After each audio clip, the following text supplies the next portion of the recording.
Breaking tonight, just 74 days before Americans head to the polls, and the White House race is taking an ugly new turn.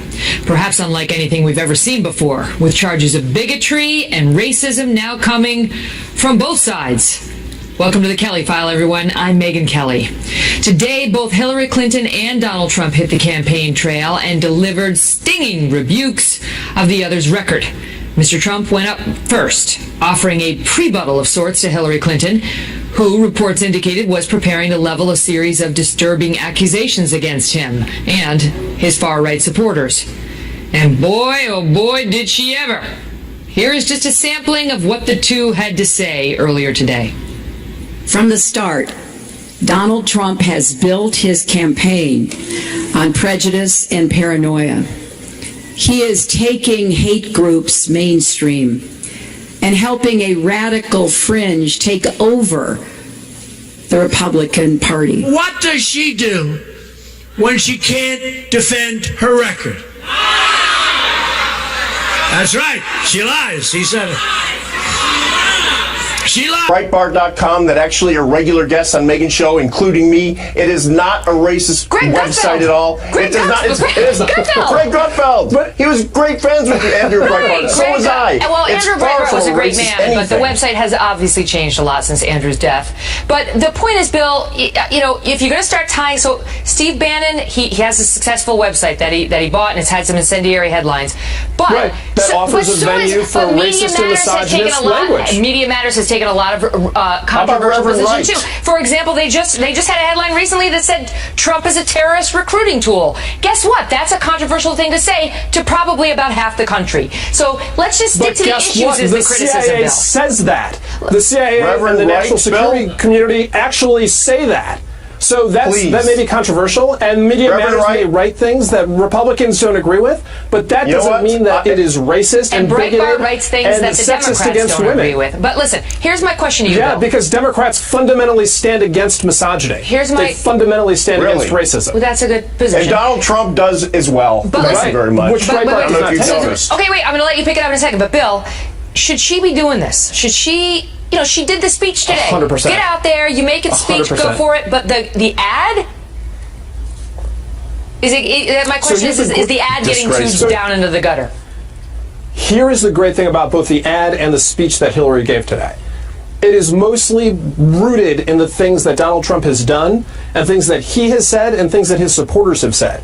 And that may be uncomfortable to look at, and it may seem like an unfair attack, but it is his words. It is his supporters' words. And it's important that the American people see this as he tries this comical attempt to reach out to the African-American community as a bait shot to get Why is it comical? suburban voters. Why is it comical that a Republican wants to reach out to African-Americans and has a lot of African-Americans on his team that are helping in this outreach program? It's comical because Democrats hate the reality that Republicans now are attracting African-Americans, have their best interests in mind, have jobs in mind, and lower incarceration in mind, but it really drives Democrats nuts. Okay. And I think that's awesome. He's not attracting African-Americans. He's speaking before all-white audiences. Really? Talking about Really? how You haven't horrible it seen is the to be rallies black I've in seen. America. Okay. Yes, Bill, how many of his rallies have you that's been what's to? happening. Zero? Well, I'm not that's invited. been a criticism I'm not of Trump's invited. message this past week, That that he's doesn't trying, that surprise me. he's not speaking in front of groups of African Americans and bringing this message, that he's speaking in front of white people, and he's trying to win over sort of moderate white Because it's not a voters. credible Anyway. attempt. You know what, Megyn? Here's the Great to see reality. both. Hillary Clinton's going to bring African-Americans 4 more years of... Oh, it's so mean how they do that. That's in the control room. It's not me. I could have kept it going for hours. Oh, wait, no, I can't. I've got Jorge Ramos. I got Julian Assange. I got a great show coming up for you. On top of this Clinton ad, one of the country's leading Hispanic journalists has taken a controversial stand against Donald Trump. And Jorge Ramos joins us next to answer why he says all journalists need to band together against Trump. Plus, in our exclusive interview with Julian Assange, the man with all the leaked documents, has some interesting insights on the Clinton campaign. Don't miss this. There's incredible politicization in this election of the media. And it is a bit concerning, the allegations that by the Clinton campaign that everyone is a Russian agent are really disturbing. We've been covering today's highly charged accusations of racism and bigotry in this White House race, and it comes as one of the country's leading Hispanic journalists has issued a controversial call. You may remember Jorge Ramos getting national attention after he was forcibly removed from a Trump event exactly 1 year ago today. Now he's getting national attention for calling on his fellow journalists to drop their impartiality when it comes to candidate Trump, writing, quote, "It doesn't matter who you are, a journalist, a politician, or a voter. We will all be judged by how we responded to Donald Trump." Jorge Ramos is a news anchor with Univision and author of Take a Stand. Jorge, great to see you again. So what do you mean by that? Because you come out specifically and say neutrality is not an option, even for journalists. Explain. I think so. I think neutrality is not an option when you as a journalist are confronted with racism, discrimination, corruption, public lies, dictatorships, or violations of human rights. I think Eduardo Moro and Walter Cronkite, they got it right. There are certain instances in which you have to take a stand. And for instance, you did it in that first questions, in that first debate, when Donald Trump was confronted with the fact that he had insulted women, and you took a stand. That's exactly what I'm saying.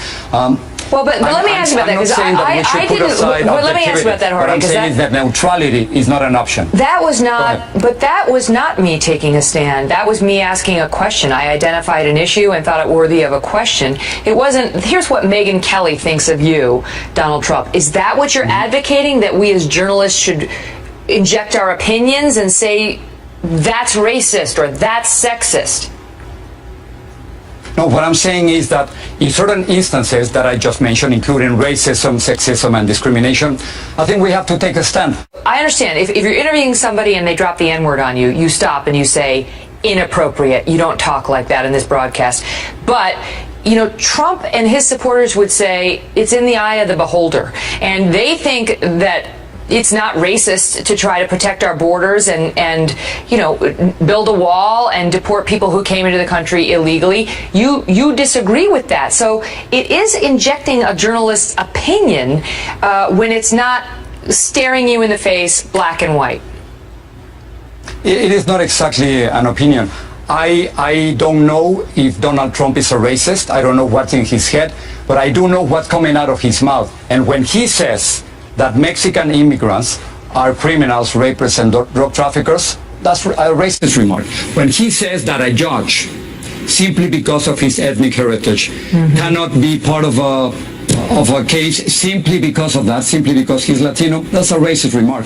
And I think we as journalists, we have to call it out. Okay, so now, but here's a question, here's a follow-up maybe question. Donald Trump does not consider himself a racist, but 73% of Latinos think that he is. Okay, but 70% of the American public think that Hillary Clinton is a liar. So by that same token, what are we supposed to do? Every time we're supposed to do a story about Hillary saying something, should we be saying, by the way, she's a liar. She's a liar. Liar Hillary Clinton. I mean, you see, you sort of go down the rabbit hole once you start injecting these judgments on the candidates as a journalist. More than judgments, I think it is our social responsibility as journalists to confront those who are in power. But your detractors have said you have a daughter, Paola, who's working for the Hillary Clinton campaign, and you know, did you disclose that in your opinion piece, pushing for journalists to quote take a stand? And is this personal for you in that way? I think it's a fair question, and I've disclosed that Paola works for the Hillary campaign many times. Every time I've talked to Hillary Clinton, before I do that, I disclose that. It's on Univision webpage. So in other words, that's her decision, and I have absolutely nothing to do with that. Jorge, great to see you. Thank you, Megan. Joining me now with reaction, host of Fox News Media Buzz, Howard Kurtz. Howie, good to see you. Your reaction to Jorge's position.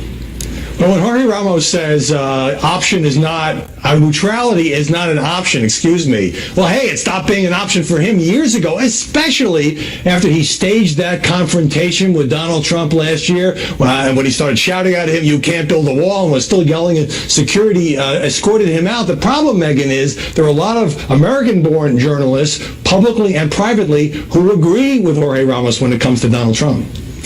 Well, I mean, there's a question. You say he staged it. He had been trying to get an interview with Trump. He'd been denied. He wanted to confront him on some controversial statements Trump had made. Listen, as a journalist, I see no problem with showing up at the rally and shouting your question at a guy who's dodging you. We do that to Hillary Clinton, too. But he didn't stop shouting. She won't talk to anybody. He kept shouting and shouting and shouting. Then when he took positions, it became advocacy instead of journalism. That's true. But his point, what about, his point is, this is him. He says, you have somebody making racist statements. You have somebody making misogynistic statements. You have an obligation to call it for what it is. And take my example I use with him, Howie. If somebody comes on in an interview and says, so-and-so is the N-word, no journalist is going to let that slide. Jorge sees Trump's statements the same as that. I have no doubt that he is sincere in his heartfelt opposition to Donald Trump. What he says, though, reminds me of what Jim Rutenberg, the New York Times media columnist, argued when he said that for journalists who view Donald Trump as dangerous, they are moving closer to being oppositional. And I've got to tell you, I feel really strongly about this.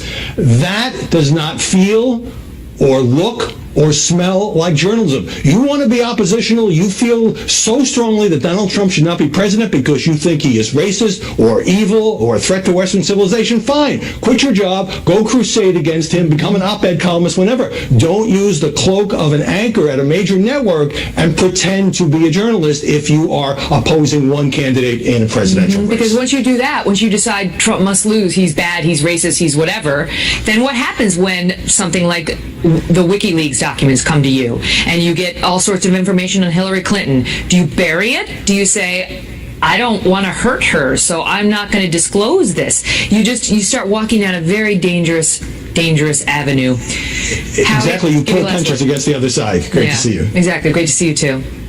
Well, speaking of WikiLeaks and Julian Assange, our exclusive interview tonight with him, and there are new questions this evening about the unsolved murder of this DNC staffer and the leak of those damaging DNC documents we saw at the Democratic National Convention, and whether these two things may be connected. In part 2 of our exclusive interview with WikiLeaks co-founder Julian Assange, he goes further than he ever has before on why he is so focused on this particular murder. WikiLeaks, in fact, offered $20,000 for information leading to the arrest of Seth Rich's killer. Why are you so interested in Seth Rich's killer? Breaking tonight, several new revelations from our interview with Julian Assange, the co-founder, I should say, of WikiLeaks, that website that produces hacked documents. The hacking's done by others.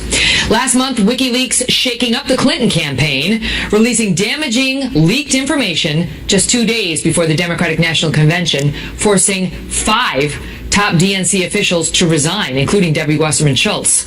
Last night, Julian Assange claimed there is more where that came from, telling us more leaked documents will go public before the presidential election. CBS News covering it this way, quote, next leak on Clinton, Dems will have unexpected angles.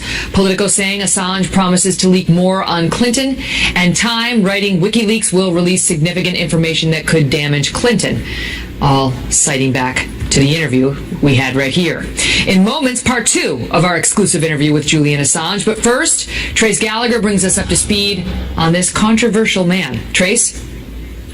Megan, Julian Assange has been accused of hacking for more than 20 years. In fact, in the mid-90s, Assange and his friends were so good on computers they could track detectives who were tracking them. Assange was eventually caught and prosecuted, but escaped prison by vowing not to reoffend. And for a few years, he kept his word, working as a researcher for an author writing a book about the Internet underground. The author said Assange was, quote, quite interested in the concept of ethics and what government should and should not do. In 2006, he began WikiLeaks with a group of like-minded people across the World Wide Web. Assange came to prominence in 2020 with a massive release of classified U.S. military documents, including video that showed a U.S. helicopter allegedly shooting civilians in Iraq. The military points out one of the so-called civilians was carrying what appeared to be a rocket-propelled grenade launcher. He remains wanted by the U.S. government. In 2010, Assange was also accused of rape rape and sexual assault in Sweden. The assault allegation had been dropped. The rape accusation stands. Assange claims the encounter was consensual, but fears that if he turns himself into the Swedes, he'll wind up extradited to the U.S., so he remains holed up at the Ecuadorian embassy in London. In July, WikiLeaks released hacked emails that showed the Democratic National Committee favoring Hillary Clinton over Bernie Sanders. That leak forced DNC National Committee Chair Debbie Wasserman Schultz to step down. And now Assange is threatening an October surprise for Hillary Clinton, promising to release documents that could affect the election. Watch.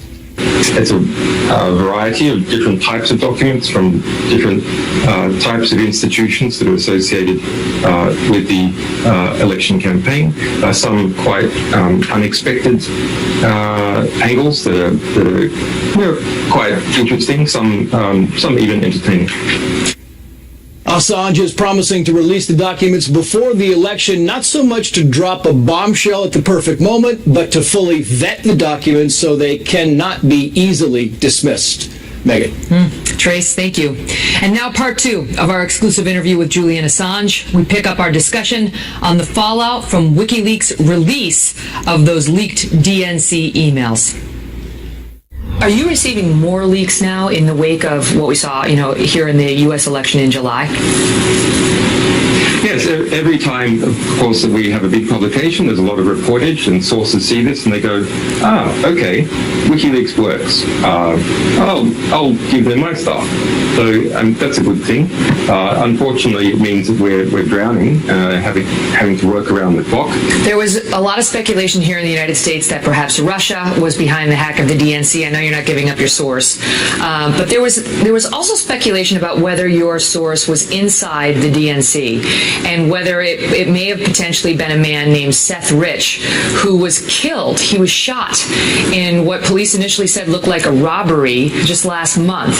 You came out in an interview with Dutch television and mentioned Seth Rich in a discussion about whistleblowers and the need to protect them. And WikiLeaks, in fact, offered $20,000 for information leading to the arrest of Seth Rich's killer. Why are you so interested in Seth Rich's killer? We're very interested in anything that might be a threat to alleged WikiLeaks sources. The police have offered $25,000. We have offered $20,000. We're not saying that Seth Rich's death necessarily is connected to our publications. That's something that has to be established. But if there's any question about a source of WikiLeaks being threatened, then people can be assured that this organization will go after anyone who may have been involved in some kind of attempt to coerce or possibly, in this case, kill a potential source. Do you have any suspicions on who may have been behind his murder?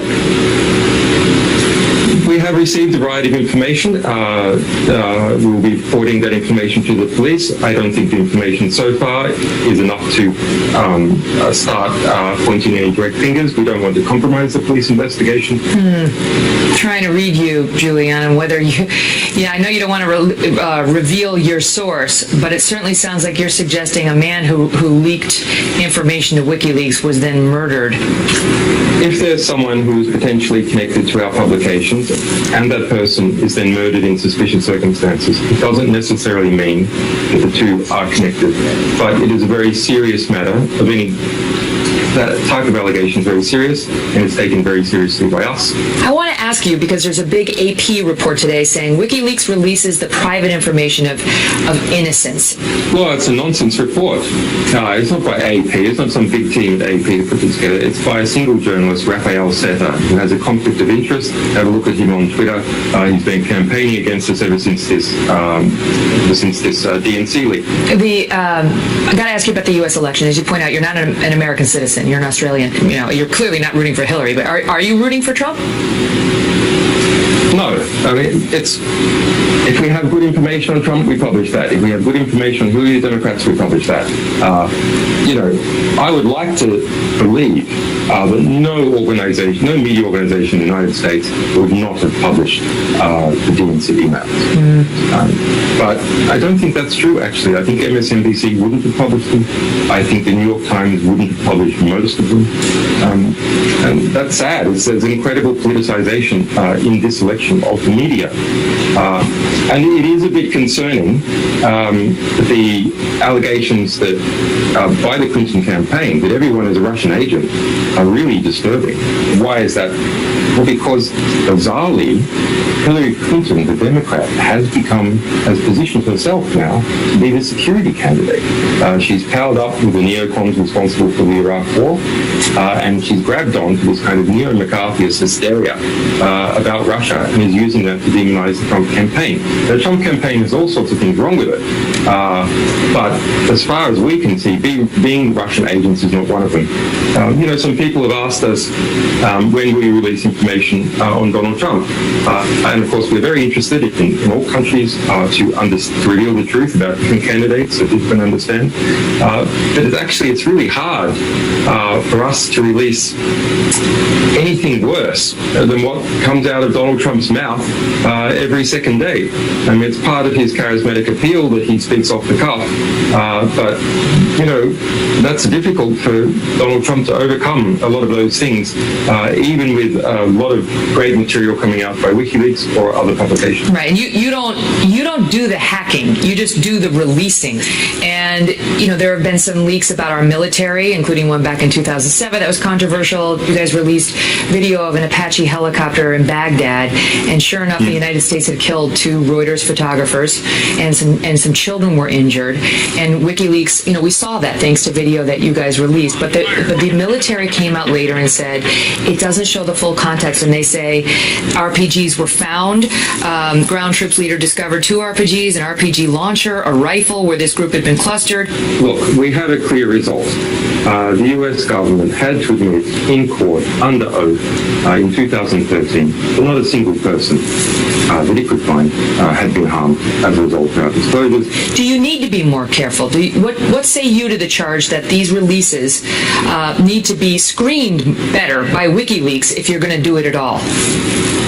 Well, let's backstep. So what exactly is the allegation here? The allegation is that WikiLeaks is publishing too much true information. But private, confidential information. Half of that, we agree. We publish a lot of information, and it's had a perfect record so far. Julian Assange, the man who may hold the October surprise, or perhaps September. We'll have to wait to find out. Thank you so much for being here. Thank you, Mika. Well, you just heard Julian Assange talk about the mystery behind the murder of DNC staffer Seth Rich. This just happened on July 9th. So we did some digging on the case, and we will show you what we found right after this break. Don't go away. Breaking tonight, new reaction to one of the biggest revelations in our interview with the co-founder of WikiLeaks. It came when Julian Assange talked about the mysterious murder of 27-year-old DNC staffer Seth Rich, saying WikiLeaks is very interested in any, quote, threat to alleged WikiLeaks sources. Trace Gallagher is back with more on this unsolved case. Trace? Megan, Seth Rich had been working for the Democratic National Committee for 2 years and helped develop a computer program to make it easier for people to find polling places on Election Day. Just days before he died, Rich had been chosen to work on Hillary Clinton's campaign.